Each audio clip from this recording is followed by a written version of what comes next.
तो दोस्तों शायद आपको ये जानकर हैरानी होगी कि चाहे आप किसी भी कंपनी की बाइक यूज़ कर रहे हैं, किसी भी कंपनी का थ्री व्हीलर यूज़ कर रहे हैं, किसी भी कंपनी के फोर व्हीलर यूज़ कर रहे हैं, तो हो सकता है कि उन सारी कंपनियों के पार्ट्स एक ही कंपनी बना रही हो। ऐसा नहीं होता है कि आप अगर किसी डिफरेंट ब्रांड की कंपनी यूज़ कर रहे हैं तो उसके जो स्पेयर पार्ट्स हैं, उसके जो छोटे छोटे पार्ट्स उस कंपनी में लगे होते हैं, वो वही खुद कंपनी खुद बनाती है।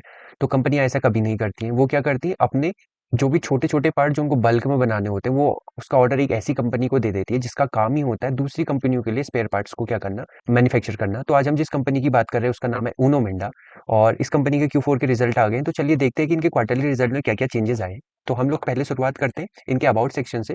तो हम देखेंगे कि इनकी जो शुरुआत हुई है वो करीब 1958 के आसपास हुई है। तो ये मैन्युफैक्चरर और सप्लायर है ऑटोमोटिव सॉल्यूशन एंड सिस्टम्स के किसके किसके लिए, ओरिजिनल इक्विपमेंट मैन्युफैक्चर के लिए। मतलब जो भी ओरिजिनल इक्विपमेंट हम लोग यूज कर रहे हैं उसके ये क्या होते हैं, सप्लायर होते हैं। तो अब इसको हम लोग समझने के लिए क्या करते हैं, तो इनको हम लोग समझेंगे अभी थोड़ी देर में। पहले हम लोग क्या करते हैं, इनके बेसिक्स जान लेते हैं। तो आप देखेंगे जो इनका मार्केट कैप है वो करीब 66,000 करोड़ के आसपास का है। पी इनका करीब 54 के आसपास का चल रहा है। आरओसी इनका करीब 19 के आसपास का है। आरओई भी इनका 19 के आसपास का चल रहा है। और देखेंगे इनकी फेस वैल्यू है 2 की। तो अब हम लोग क्या करते हैं, पहले इनके क्वार्टरली रिजल्ट को देखते हैं और देखते हैं कि उनके क्वार्टरली रिजल्ट में क्या क्या चेंजेस आए हैं। फिर कंपनी में जाके ये देखेंगे कि क्या क्या पार्ट्स बना रहे हैं। तो पहले क्या करते हैं, क्वार्टरली रिजल्ट देख लेते हैं एक बार।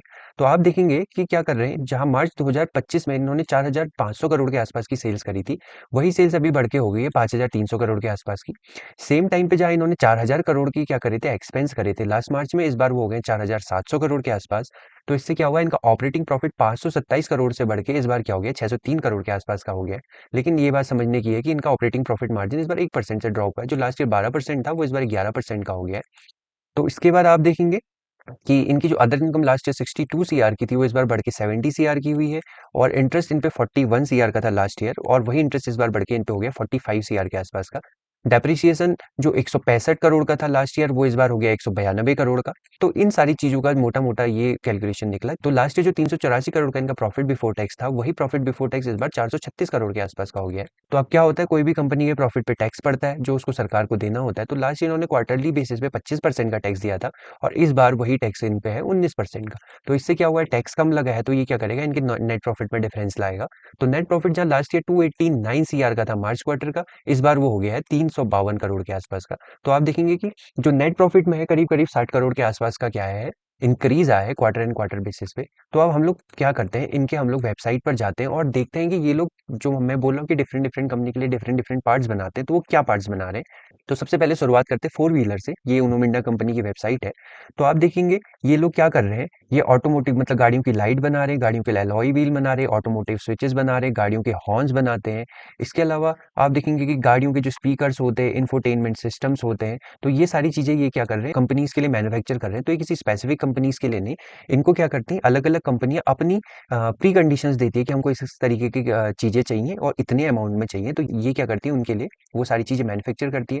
तो आप देखेंगे इसमें कैमरास भी हैं, इसमें सीट बेल्ट्स भी हैं, इसमें गियर शिफ्टर भी हैं, स्टीयरिंग व्हील्स भी हैं, और बॉडी सीलिंग भी है, इसमें वायरलेस चार्जर्स भी इसमें हमको दिख रहे हैं, सीट के जो रिक्लाइनर मैकेनिज्म होता है वो भी है। तो ये क्या कर रहे हैं, मल्टीपल चीजें बना रही हैं कंपनीज के लिए। इसी तरीके से हम लोग क्या करते हैं, टू व्हीलर्स पे चले जाते हैं और देखते हैं कि वहां पर ये क्या कर रहे हैं। तो आप देखेंगे कि टू व्हीलर्स के लिए क्या कर रहे हैं, बाइक्स की सीट बना रहे हैं, एलॉय व्हील बना रहे हैं, टू व्हीलर के स्विच बना रहे हैं, उनकी लाइट के ये लोग बना रहे हैं। उसके अलावा क्या कर रहे हैं, कॉम्बी ब्रेकिंग सिस्टम बना रहे हैं। उसके अलावा आप देखेंगे कि ब्रेक होज ये बना रहे हैं। तो इस तरीके के इनके क्या मल्टीपल काम से, हॉर्न्स ये बना रहे हैं, बैटरीज ये बना रहे हैं। कंपनी किसी चीज को अपने लिए स्पेसिफिक बनाए, उससे अच्छा वो क्या करती है, उस चीज को ऐसी कंपनी को बनाने के लिए दे देती है जिसकी उसमें एक्सपर्टीज है और उसका काम ही वही है। तो जब उनो मिंडा किसी कंपनी के लिए ये चीजें बनाती है तो उनका काम ही यही करने का है। तो वो क्या करते हैं, ऐसी चीजें बल्क में प्रोड्यूस करते हैं। तो उससे क्या होता है, उनकी जो मैन्युफैक्चरिंग कॉस्ट होती है कम होती है, बजाय इसके कि कोई भी स्पेसिफिक कंपनी, मान लीजिए होंडा अपने पार्ट्स खुद बनाए या टीवीएस मोटर अपने पार्ट खुद बनाए। इससे अच्छा क्या होगा, उससे क्या होगा, उनका कॉस्ट इंक्रीज हो जाएगी। तो इससे बेहतर वो ये करते हैं कि होंडा हो, टीवीएस मोटर हो या बजाज हो, कोई दूसरी कंपनी हो, अभी मैं यहाँ पे एग्जांपल के लिए बता रहा हूँ, वो क्या करती है, अपने स्पेयर पार्ट्स बनाने का कॉन्ट्रैक्ट दे देती है उनो मिंडा को। और उनो मिंडा उन सारी कंपनियों के लिए क्या करती है, फिर स्पेयर पार्ट्स बनाती है उनकी कंडीशंस के हिसाब से। तो ये इनकी वेबसाइट है। तो अब हम लोग क्या करते हैं, एक बार फिर से इनके फाइनेंशियल में चले जाते हैं और हम लोग इनके प्रॉफिट एंड लॉस स्टेटमेंट को देखते हैं। तो आप देखेंगे कि लास्ट मार्च में इन्होंने करीब 16,700 करोड़ की सेल करी थी, जो इस बार बढ़ के होगी 19,600 करोड़ के आसपास। तो सेल्स में करीब 3,000 करोड़ के आसपास का इंक्रीज आया, जो बहुत अच्छी बात है। उसके बाद 15,000 करोड़ के एक्सपेंसेस बढ़ के हो गए 17,400 करोड़ के।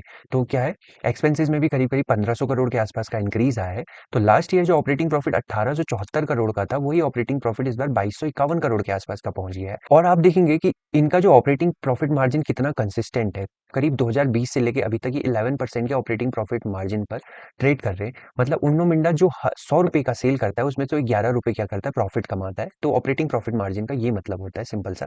उसके बाद आप देखेंगे अदर इनकम इनकी 218 करोड़ थी, जो इस बार बढ़ के हो चुकी है 256 करोड़। तो अदर इनकम में भी इंक्रीज है। अदर इनकम के सोर्सेस हो सकते हैं कि इनको इंटरेस्ट से क्या हो रहा हो, इंटरेस्ट से अदर इनकम जनरेट हो रही है, किसी दूसरे सोर्सेज से भी हो सकती है। इसके अलावा इन पे लास्ट ईयर 170 करोड़ का इंटरेस्ट लगा था, जो इस बार 187 हो गया है। डेप्रिसिएशन भी हायर साइड है, 615 से बढ़ के 704 हो गया, तो करीब डेप्रिसिएशन में भी 90 करोड़ का इंक्रीज है। तो इन सारी चीजों का ओवरऑल इम्पैक्ट ये हुआ कि जो लास्ट ईयर इन्होंने करीब 1300 करोड़ का प्रॉफिट बिफोर टैक्स, इनका इस बार 1600 करोड़ के आसपास हो गया है।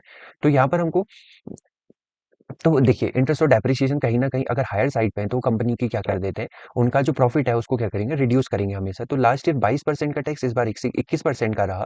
तो आप देखेंगे जो नेट प्रॉफिट लास्ट 1021 करोड़ के आसपास का, तो इस बार 1284 करोड़ के आसपास है। तो आप बोल सकते हैं कि करीब करीब 160 करोड़ का इनके नेट प्रॉफिट में इंक्रीज आया ईयर ऑन ईयर बेसिस पे।